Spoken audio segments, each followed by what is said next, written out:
네, 주식 투자하는 방법 중에 이동평균선이 무엇인지 공부하도록 하겠습니다. 이동평균선은 기간별 평균 주가를 산출하여 선으로 이은 선 그래프고요. 투자 판단에 가장 많이 활용하는 대표적인 그래프이며 시장 참가자들이 기업 가치에 대한 평균적인 합의를 반영하며 주가의 방향성 및 변동점을 쉽게 알 수 있다는 장점이 있고요.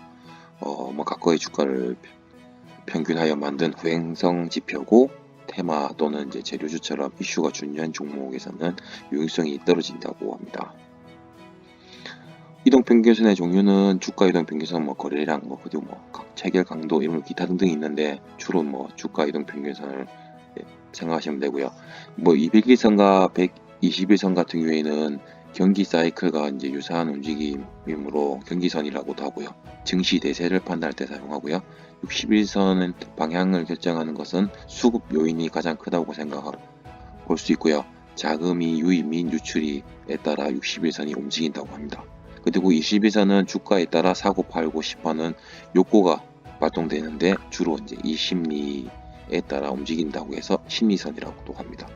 21선은 각종 보조지표에서 보통 기준이요, 특히 볼린저 기준선으로 삼고 있고요. 10일과 5일은 주가는 돌발적인 재료가 발생했을 때뿐만 아니라 아무런 이유 없이 하루 이틀 등락을 반복합니다. 강한 상승에서는 주가가 이동평균선 위에서 파동을 그리며 상승하며, 강한 상승 추세를 보이는 주가는 5일 이평선 위에서 등락하며 아래로 하락하지 않습니다.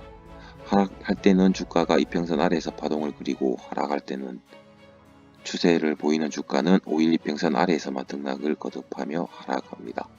보합 국면에서는 주가가 이평선과 밀착되어 파동을 그리며 상승 및 하락이듯 방향이 결정되면 이탈하여 나갑니다.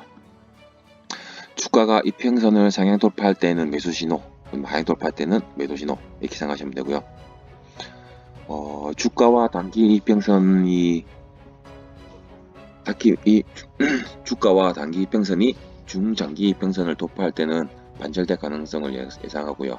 5이평선이 22평선을 상향 돌파하면 중기적으로 상승 추세로 전환을 예상하고, 그리고 20일 이평선이 121선 이평선을 상향 돌파하면 대세 상승으로 보고, 21일 이평선을 122평선을 하락 돌파하면 대세 하락으로 예상 가능합니다. 주가의 추세를 확인하고 전환의 변곡점을 찾아내어 매수와 매도 신호로 활용 가능합니다.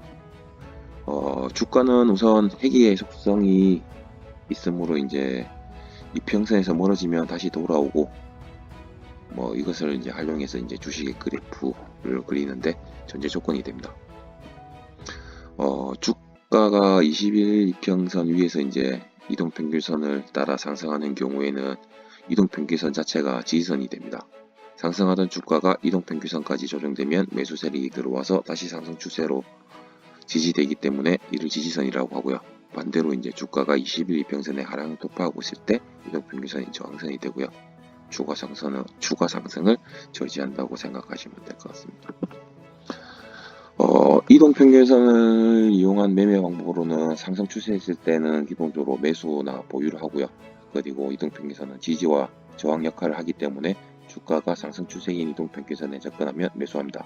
상승의 힘이 강한 종목은 5 이평선을 타고 올라가는 경우도 많습니다. 반대로 주가가 이평선을 깨고 내려오면 매도합니다. 보유 수량이 많을 때는 5 이평선을 깼을 때 2분의 1을 매도하고, 20일 때는 전량 매도한다, 이런 식으로 분할 매수나 분할 매도도 가능하고요. 이평선이 하락 추세이면 매도 관점이고요. 이평선에 접근하면 매도를 하는데, 접근할 때 매도를 하면 손실을 줄일 수 있는 방법을 찾을 수 있을 겁니다. 이평선이 행보하면 관망하고 매도와 매수를 예측하며 준비를 합니다. 그리고 장단기 이평선을 선이 수렴하는 것은 주가가 상당 기간 행보하고 있다는 뜻입니다.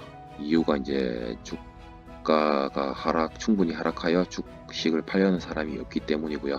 이렇듯 주가가 장기 행보하고 있는 중 갑자기 대량 거래가 발생하면 긴 양봉이 출현하는 경우가 많습니다.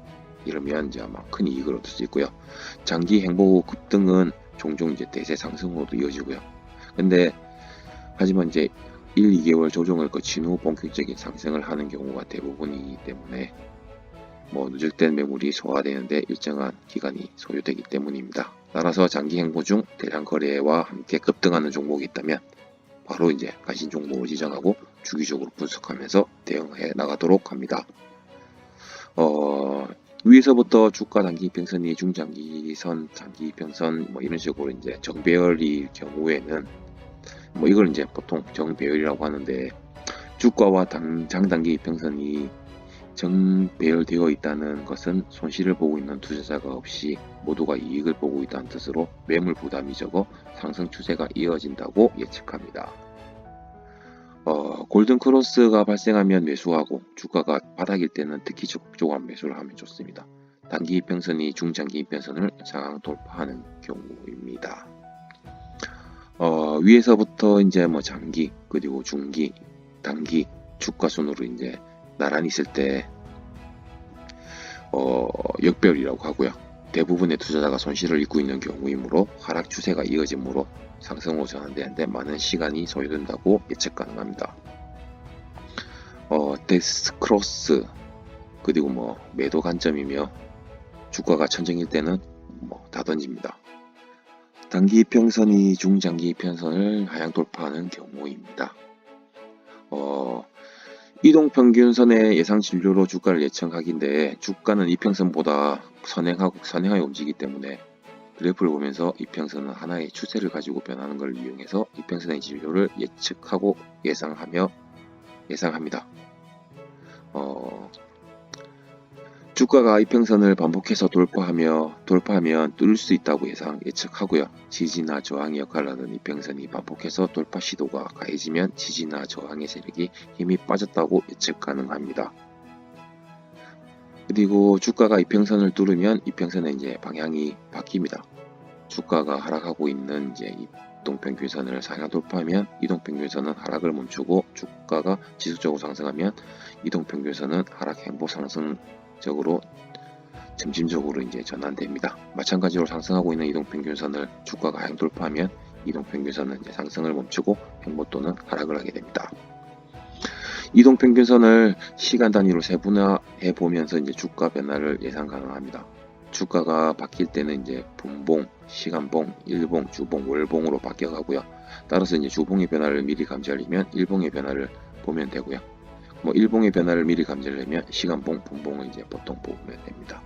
파생 상품인 선물과 옵션을 매매할 때, 그리고 개별 종목을 단타 매매할 경우에는 단기 흐름을 파악하는 것이 특히 중요하고요. 추세를 보고 방향을 결정했을 경우에도 주문을 낼 때는 30분봉 또는 5분봉을 꼭 확인하도록 권장한다고 하네요. 지금까지 공부한 것을 가지고 이평선 자체도 골드크로스, 데스크로스 그리고 정배열 이런 거에 대한 거에 각각 의미하는 게 뭔지 생각해 보고요. 차트를 계속해서 이제 보면서 나도 이래서 이랬구나, 이거는 이렇지만 내 생각은 다르대 하면서 이제 경험을 쌓고 자신만의 해석 방법을 만들어야 합니다. 이상 주식 투자 방법 중 이동평균선에 대해 간략하게 공부하여 보았습니다. 이상입니다.